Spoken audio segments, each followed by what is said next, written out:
오늘은 보지 않고 믿는 복된 믿음, 보지 않고 믿는 복된 믿음이라는 제목으로 말씀을 나누겠습니다. 우리가 지난주에 살펴봤던 것처럼 예수님께서 사마리아 수가성에서 여인을 만나고 이 여인을 통해서 또 수가성에 있는 동네 사람들이 예수님을 또 이제 메시아로 만나게 되어지는 그런 놀라운 믿음의 역사가, 그래서 이방인들에게도 복음이 전하고 이방인들에게도 구원의 역사가 일어난다는 진리들을 우리가 보게 됐죠. 여러분, 그런데 예수님께서 이 수가성을 떠나면서 뜬금없이 그렇게 이야기를 합니다. 오늘 43절에 보면 이 수가성을 떠나서 어디를 가는지라고 전제를 이야기하죠. 갈릴리로 간다라고 이야기해요. 갈릴리로 간다. 그런데 오늘 우리가 이 갈릴리라는 말을 예수님의 고향, 우리들이 예수님의 고향 하면 특별히 예수님께서 자라셨던 나사렛 이렇게 이야기하는데요. 마치 뭐와 같냐면 우리가 완주 산다 그러죠. 그러나 조금 더 구체적으로 말하면 완주군 우리는 구이면에 삽니다라고 이야기하죠. 또 완주군 이서면에 삽니다 이렇게 이야기하듯이 예수님께서 살았던 이 나사렛 하면 갈릴리 나사렛, 또 오늘 이제 등장하는 첫 번째 요한복음의 표적이 나타났던 혼인잔치에 이 물이 포도주로 변하는 그 지역에 있던 가나, 또 갈릴리 가나라고 표현을 합니다. 그래서 이 갈릴리를 예수님의 고향으로 우리가 전제를 두고 말씀을 좀 보도록 하겠습니다.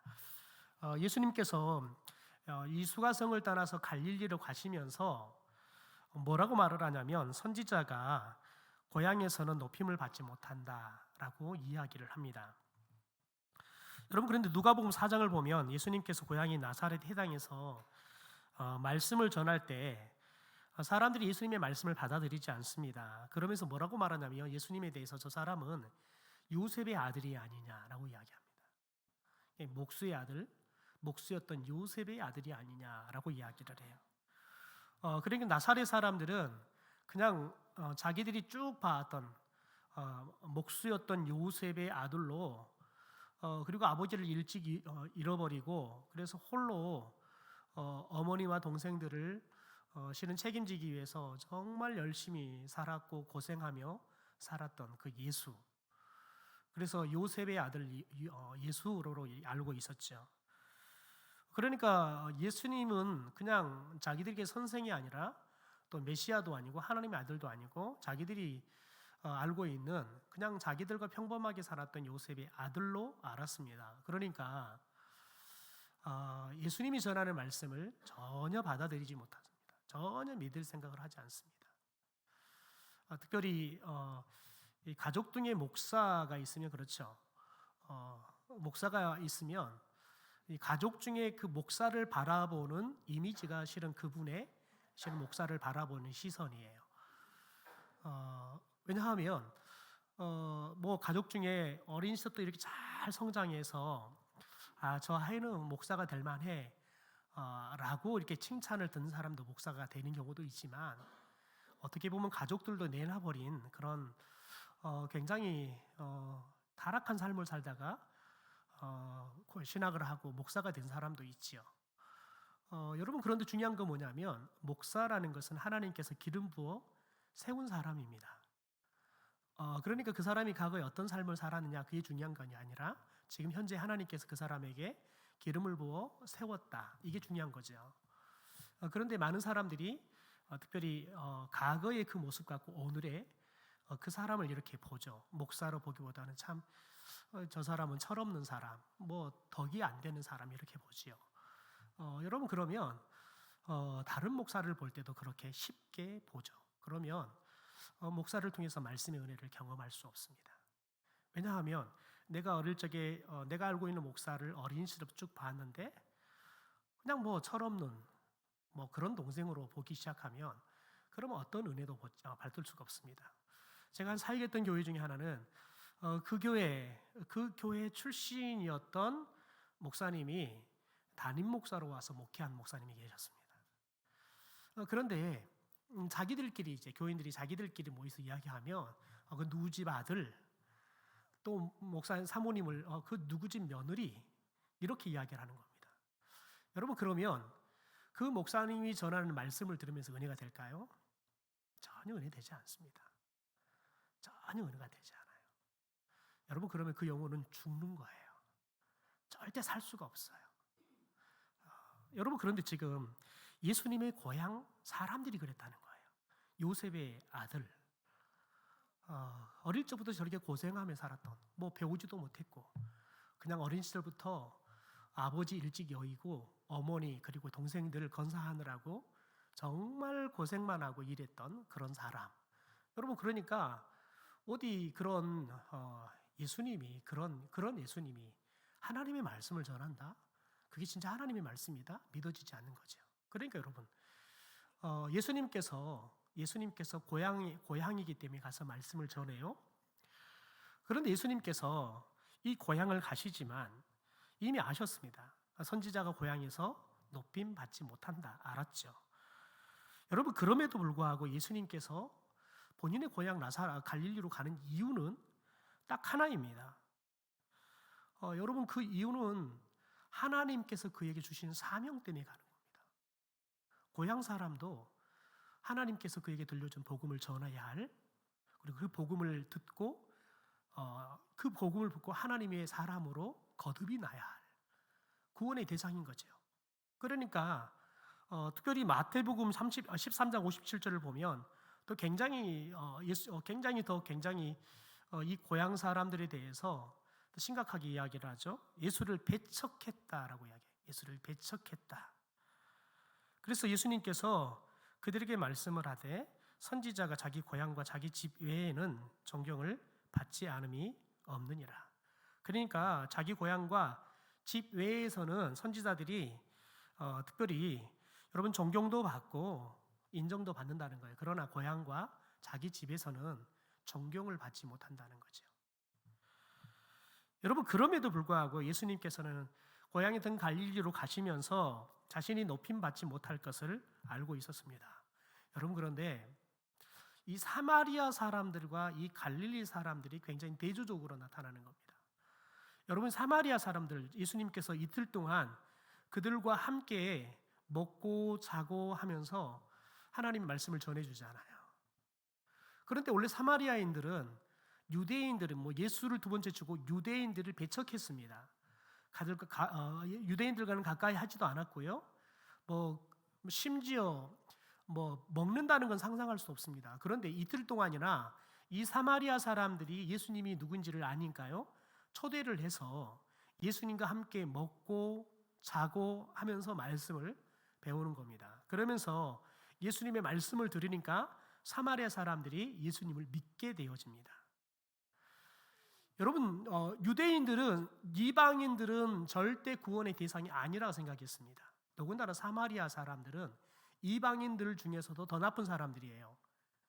왜냐하면 하나님의 백성인 유대인의 이 혈통을 지키지 못하고 이방인들과 혼혈을 해버렸기 때문에 오히려 그냥 이방인들보다 더 못하게 취급을 하는 사람들이 바로 이 사마리아 사람들이었습니다.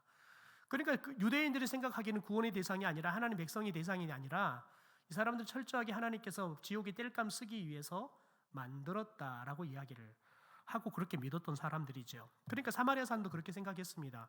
여러분, 그런데 그런 사마리아 사람들도 예수님이 말씀을 전하고 그 말씀을 들으니까 예수님을 믿게 되어지는 겁니다. 그런데 예수님의 고향이었던 이 갈릴리 사람들은 예수님의 말씀을 듣지 않습니다. 왜냐하면 예수님을 그들이 알고 있는 그냥 요셉의 아들, 이렇게 그 이상도 그 이하에도 생각하지 않기 때문에 그렇습니다.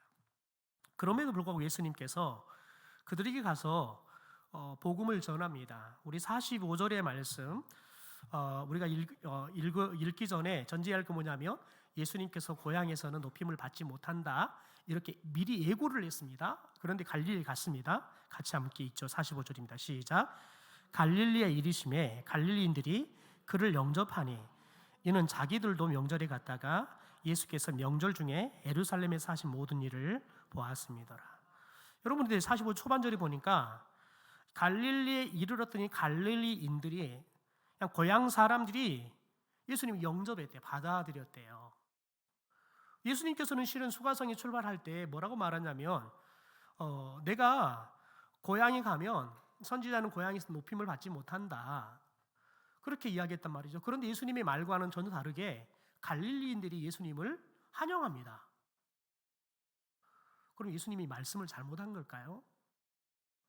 그렇지 않습니다. 왜 이들이 예수님을 환영했는지 말이 나오지요. 이 사람들이 유월절을 지키기 위해서 예루살렘에 갔다가 예루살렘에서 예수님께서 행하셨던 표적들을 본 거예요. 그러니까 갈릴리 사람들 중에서 예루살렘에서 예수님이 일으키는 표적을 봤던 사람들은 예수님을 영접을 한 거예요. 이 말은 예수님의 표적을 보지 못했던 갈릴리 사람들은 예수님의 말씀대로 예수님을 영접하지 않았던 거예요. 심지어 배척하는 사람들도 있었다는 거지요. 여러분, 그런데 예수님께서 예루살렘에 도대체 어떤 일을 하셨기에 여러분 이들이 지금 예수님을 이렇게 환영하는 걸까요? 우리는 2장 23절에서 보면 예수님께서 여러 가지의 기적들을, 표적들을 행했다라는 것들을 알게 되었죠. 병자도 치료하고 다양한 그런 표적들을 행하셨습니다. 그러니까 이 갈릴리 사람들이 예수님을 환영했던 이유는 뭐냐면 예루살렘에서 행했던 이 표적들을 보았기 때문에 그렇습니다. 그러니까 예수님이 일으켰던 신비한 일들을, 기적들을 보았기 때문에 환영했던 겁니다. 그러나 여러분, 이들은 예수님께서 보여준 표적을 보고 예수님을 환영했을 뿐이지 예수님을 믿지 않았습니다. 사마리아인처럼 예수님을 믿지 않았다는 겁니다. 예루살렘에서 하신 것처럼 여전히 예수님이 갈릴리에 왔을 때 이 갈릴리에서도 표적을 일으켜 줄 것을 기대하면서 예수님을 환영했을 뿐인 거예요. 여러분, 우리가 지난주에 특별히 사마리아 사람들이 예수님을 영접했던 모습들, 그 모습들과는 이 갈릴리 사람들의 모습이 전혀 다르게 나타나고 있는 것을 보게 됩니다.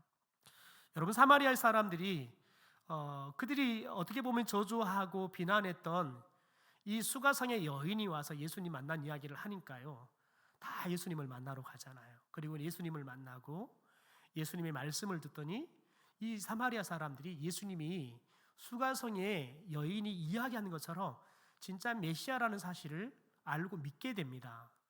그러니까 사마리아 사람들은 잔치를 벌여서 자기 집에 예수님 일행들을 함께 유숙하면서 말씀을 듣고 또 말씀을 들으면서 예수님을 믿게 되어지는 일들이 나타나는 것이죠. 여러분, 그런데 갈릴리 사람들은 유대인입니다. 그런데 이 유대인들은 지금 이 갈릴리 사람들이 이미 예루살렘에서 예수님께서 표적을 일으키는 걸 봤습니다. 그런데 중요한 건 뭐냐면 사마리아 사람들과는 다르게 예수를 믿지 않았다는 겁니다. 여러분, 그런데 오늘 말씀에 보면 예수님께서 갈릴리 가나에 도착합니다. 그런데 그때 마침 왕의 신하가 예수님을 찾아옵니다. 왕의 신하가 도대체 예수님을 왜 찾아옵니까? 우리 46절, 47절의 말씀을 같이 함께 읽겠습니다. 예수께서 다시 갈릴리 가나에 이르시니 전에 물로 포도주를 만드신 곳이라. 왕의 신하가 있어 그의 아들이 가버나움에서 병들었더니 그가 예수께서 유대로부터 갈릴리로 오셨다는 것을 듣고 가서 청하되 내려오셔서 내 아들의 병을 고쳐주소서 하니 그가 거의 죽게 되었습니다. 그러니까 자신의 아들이 병에 들어서 지금 이제 곧 오늘 내일 하는 거예요. 지금 죽게 됐는데 더 이상 의사에게나 민간요법에게나 더 이상 의지할 데가 없는 겁니다. 그러니까 이제 예수님이 오지 않으면 아들은 죽어요. 이미 집에서 떠나올 때 아들이 거의 죽기 직전이라는 사실을 알아요. 그래서 예수님께 와서 우리 아들이 죽기 전에 좀 오십시오. 이 말은 뭐냐면 빨리 와주십시오, 이 말이에요. 여러분, 그런데 아들이 죽을 거라는 이 절망적인 상황 속에서 예수님이 갈릴리 가나에 오셨다는 소식을 들으니까 왕의 신하가 예수님을 찾아옵니다. 여러분, 그래서 와서 예수님께 우리 아들을 죽기 전에 와서 좀 치료해 주십시오, 살려 주십시오, 이 말이잖아요. 여러분, 그런데 생각해 봅시다. 이 왕의 신하가 예수님을 찾아올 때 도대체 왜 예수님을 찾아왔을까요? 더군다나 왕의 신하니까 고위 간직에 있는 그런 사람입니다. 예수님은 그의 고향 사람들이 이야기하는 것처럼 그냥 갈릴리 나사렛 촌 구석에서 목수 일하는 보잘것없는 사람입니다. 집안도 일찍 아버지 돌아가시고 정말 지지리도 가난한 집안의 사람입니다. 얼마나 고생했으면 30인 예수님이 거의 50 가까운 중년의 나이로 보일 만큼 겉늙어버린, 정말 겉으로 봤을 때 볼품도 없는, 여러분 그런 예수님에게 와서 이 왕의 신하가 자신의 아들을 좀 살려달라라고 하는 이유가 뭐겠습니까? 예수님이 와서 우리 아들을 치료해주면 살 수 있다는 믿음이 있었기 때문에 그렇습니다. 여러분, 그 믿음이 있지 않으면 절대 가지 않습니다. 여러분, 아들을 고쳐달라고 간절히 부탁했던 여러분, 이 신하에게 그래서 예수님이 뜬금없이 믿음에 대해서 말씀하십니다. 48절이죠. 같이 함께 읽겠습니다. 시작.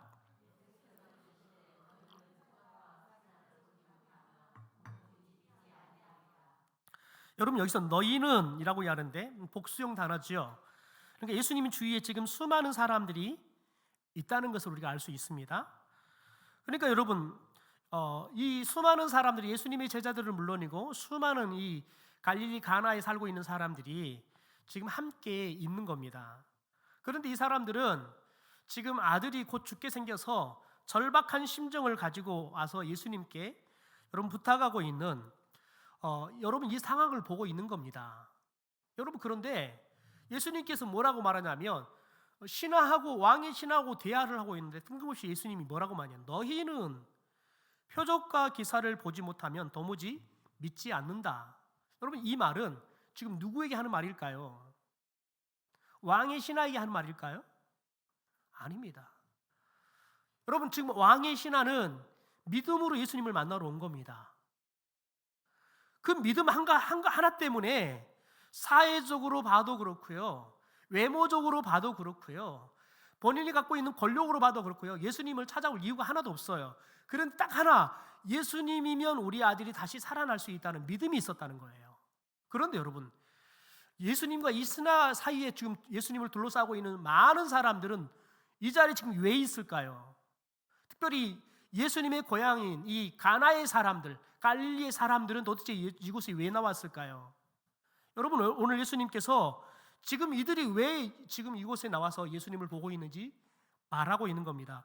너희는 표적과 기사를, 그러니까 이 사람들은 예수님이 일으키는, 예루살렘에 일으켰던 그 표적을, 기사를 일으키는 걸 보려고 왔다는 거예요.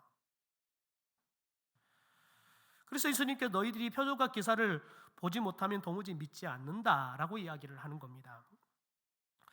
여러분, 그런데 여기서 표적과 우리가 기적이라는 말이 성경에 나오는 걸 보게 되어지는데, 여러분, 특별히 표적이라는 말을, 표적과 기적은 우리 인간의 상식으로는 이해할 수 없는, 또 인간의 능력으로는 일으킬 수 없는 신비한 어떤 능력들이 나타나는 사건을 우리는 기적, 또 이렇게 이야기하잖아요.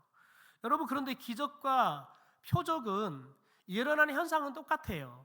그런데 여러분, 표적이라고 쓰는 이유는 뭐냐면 그 기적을 일으키는 데 있어서 예수님께서는 무언가 의미를 나타내 보이기 위해서, 그 기적을 통해서 예수님께서는 뭔가 의도를 가지고, 그 기적을 보면 사람들이 어떤 일들이 일어날 것이다 라는 의도를 가지고 일으키는 걸 표적, 이렇게 이야기를 하는 겁니다.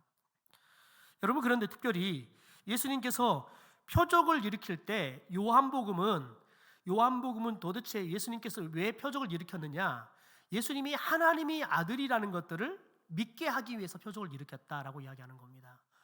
예수님께서 표적을 일으켜서 뭘 지금 사람들에게 보여주냐면, 나는 너희들이 알고 있는 요셉의 아들이 아니라 하나님의 아들이라는 것들을 사람들에게 알려주고 믿게 하기 위해서 표적을 일으키는 겁니다.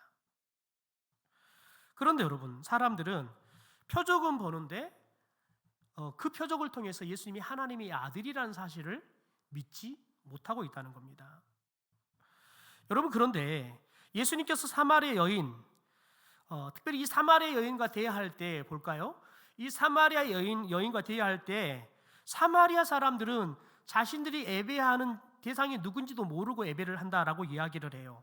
그런데 여러분, 반대로 유대인들은 누구를 예배하는지 알고 예배한다라고 말합니다. 그러니까 여러분, 유대인들은 해당에서 하나님의 말씀을 듣고 배워요. 이 말은 뭐냐면 그들이 하나님을 예배하고 있다는 사실을 아는 거예요. 더 나아가서는 그 하나님이 우리에게 줬던 그 하나님의 말씀들을 해당에 앉아서 다 들어요. 그리고 배워요. 그래서 여러분, 말씀에 대해서 누구보다 더 잘 알아요. 그러나 여러분, 그들이 그렇게 잘 알고 있고 열심히 듣고 암송하고 있던 그 말씀을 믿지도 의지하지도 않는다는 겁니다. 오히려 말씀을 의지하는 것이 아니라 그들은 지금 여러분, 예수님에게 표적을 기대하고 있는 겁니다. 다시 말해서 봐야지만 믿겠다는 겁니다. 예수님은 그래서 이번에도 어떤 기적을 우리에게 베풀어 줄까? 예수님이 어떤 표적을, 예루살렘에서는 이런 표적을 일으켜줬는데 우리 고향인 이 갈릴리 와서는 어떤 표적을 일으켜 줄까? 여러분, 이 기대를 가지고 지금 이 갈릴리 사람들은 나온 거예요. 더군다나 지금 왕의 신하가 와가지고 부탁하니까요. 그러면 여러분, 그때 당시 어떻게 보면 높은 고위직 가려고 와서 부탁하면 예수님이 그러면 예루살렘에서 일으켰던 기적보다 훨씬 더 나은 기적을 일으켜 줄 것이다. 사람들은 그런 생각을 하고 왔을 거예요. 여러분, 50절 볼까요? 우리 50절 같이 한번 읽죠. 시작. 예수께서 이르시되 가라, 내 아들이 살아있다 하시니 그 사람이 예수께서 하신 말씀을 믿고 가더니.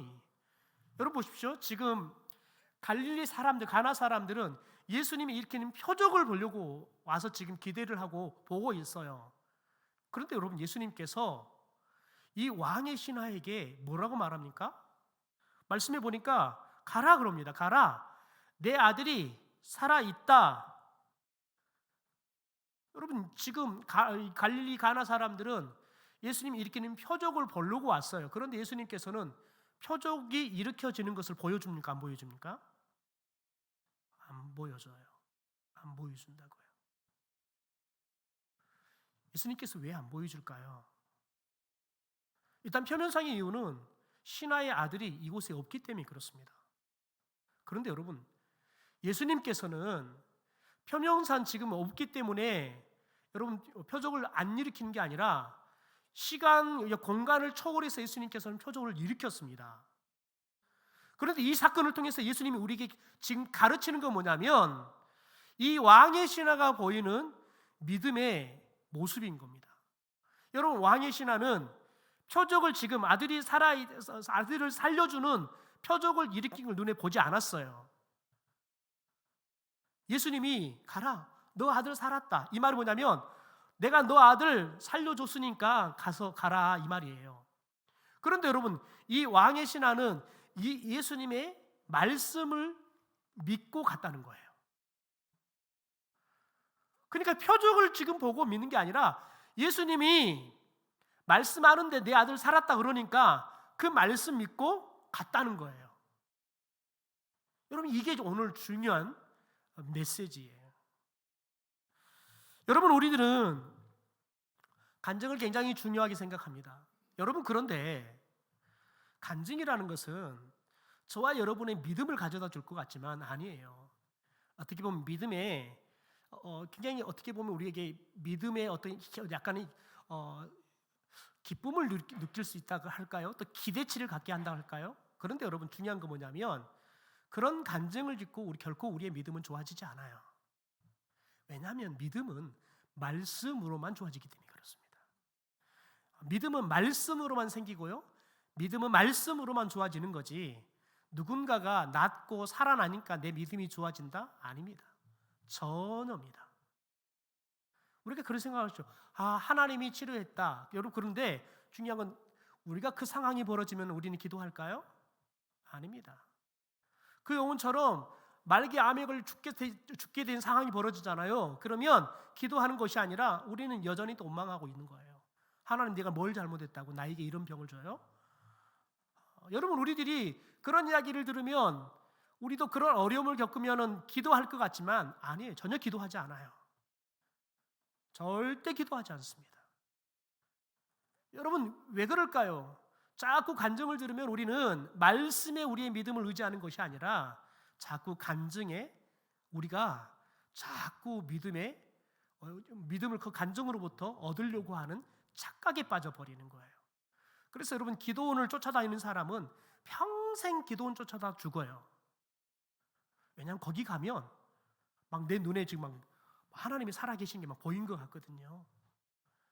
원장한테 가서 보면 그냥 원장이 속 시원하게 막 들려주는 것 같거든요. 여러분, 그런데 원장이 속 시원하게 들려준다 그래서 여러분, 그러면 삶이 시원해질까요? 아니에요. 그 순간이에요. 여러분, 저와 여러분이 우리의 삶이 흔들리는 가정 속에서도 우리의 믿음이 굳건하게 세워질 수 있는 것은 누군가가 우리의 미래에 대해 속 시원하게 이야기해주면 우리의 삶이 흔들리다가 다시 자리를 잡는 게 아니에요. 말씀이 우리 안에 들어오게 되어지면, 그 말씀이 우리 안에 여러분 중심이 되게 되면 여러분, 천하의 태풍이 불어도 그 태풍 속에 우리는 전혀 요동하지 않는 거예요.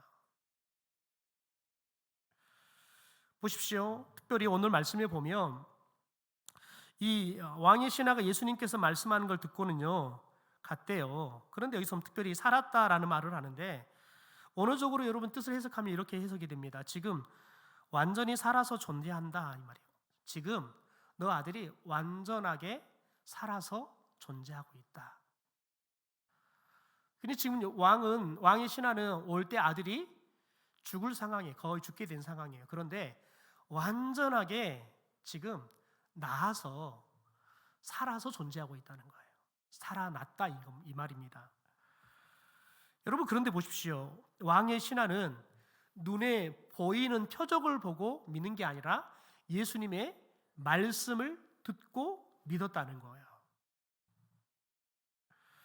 또 믿는다는 말이 어떤 뜻이냐면 언어적으로 여러분, 사실을 받아들였다는 거예요. 예수님께서 말씀하신 것을 사실 그대로 그냥 받아들여 버렸다는 거예요. 아직 일어나는 게 내 눈에 보이지 않았어요. 그런데 예수님이 말씀하신 대로 내 아들이 살아서 지금 건강하게 존재한다는 사실로 그냥 받아들여 버렸다는 거예요. 여러분, 그러니까 이 왕의 신하는 예수님의 말씀을 듣고 아들이 살았다는 사실을 확신해 버려요. 조금도 의심하지 않아요. 그렇다면 여러분, 예수님의 주변에 있던 갈릴리 사람들은 예수님의 말씀을 듣고 믿었을까요? 여러분, 아들이 살았다는 말씀을 하실 때 그곳에서는 어떤 일도 일어나는 게 보이지도 않았습니다. 어떤 일도 나타나지 않았습니다. 딱 나타나는 건 뭐냐면 왕의 신하가 예수님의 말씀을 믿는 여러분, 그 변화만 일어나는 거예요. 올 때는 예수님이 와서 우리 아들을 치료하면 살아날 거라는 믿음이 있었어요. 그런데 지금은 예수님께서 내 아들 살았다 이 말을 하니까 예수님이 살았다 그러니까 내 아들 지금 깨끗하게 치료되어서 살아있구나라는 것을 믿게 된 거예요. 이 변화 외에는 아무런 변화가 나타나지 않아요. 여러분, 그러면 한번 생각해 봅시다. 이 왕의 신하의 아들이 진짜 살아났다는 이야기를 이 갈릴리 가나 사람들이 들었을 때 그러면 그때는 예수님을 믿었을까요? 아닙니다. 아니에요. 여러분, 이들은 이미 예루살렘에서 예수님이 표적을 일으킨 것을 봤습니다. 근데 믿었습니까? 안 믿었습니까? 안 믿었어요. 안 믿었다고요. 왜 이런 일들이 일어날까요? 표적을 봤는데도 왜 믿음이 안 일어날까요? 왜냐하면 그들은 믿음이 어디로부터 시작되는지를 놓쳐버렸기 때문에 그렇습니다. 이들은 표적을 봐야지만 믿음이 생길 수 있다고 생각한 거예요. 그런데 여러분, 표적은 우리에게 믿음을 가져다 주지 않아요. 뭘 갖다 주냐면 우리가 말씀을 듣고 믿는데 그 믿음에 대한 확신을 주지 믿음 자체를 주지는 않아요. 그런 여러분, 이들이 표적이 일어났다는 왕의 신하의 아들이 살아나는 표적이 일어났다는 이야기를 듣지만 이들은 절대 믿지 않습니다. 여러분, 갈릴리 사람들과는 다르게 믿음으로 집에 돌아갔던 이 신하, 가는 도중에 이 신하의 집에 있던 종들이 아들이 깨끗하게 나와서 살아나는 것을 보고는요, 이 소식을 이 왕의 신하에게 전해주기 위해서 종들이 쫓아와요. 그래서 중간에 만나게 되죠. 여러분, 그래서 물어보는 거예요. 언제 나았냐 물었더니요, 여러분 이렇게 말합니다. 우리 53절 같이 읽죠. 시작. 그의 아버지가 예수께서 내 아들이 살아있다 말씀하신 그때인 줄 알고 자기와 온 집안이 다 믿으니라. 여러분, 이 왕의 신하와 온 집안의 사람들이 표적을 보고 믿은 게 아니라요, 말씀을 듣고 믿는 거예요. 예수님이 말씀할 때 이런 일들이 일어났다는 사실들을 믿었다는 거예요. 그러니까 예수님의 말씀은 틀림없구나, 이 말씀이 믿어지는 거예요. 여러분, 히브리서 11장은 믿음의 장이라고 말합니다. 여러분, 그런데 여러분, 히브리서 11장이 말하는 믿음은 보지 않고 믿는 믿음, 여러분 그게 믿음이라는 거예요. 우리가 보지 않고 아직 미래에 일어날 일들이 우리 눈에 보이지 않아요. 그런데 여러분, 우리들이 바라는 것들의 실상, 아직 우리 눈에 일어나지 않았지만 우리들이 바라잖아요. 아직 일어나지 않는데 믿음으로 우리들이 그것을 일어날 걸 믿는 것, 그게 믿음이라는 거예요. 여러분, 그런데 그런 일들이 어떻게 일어납니까?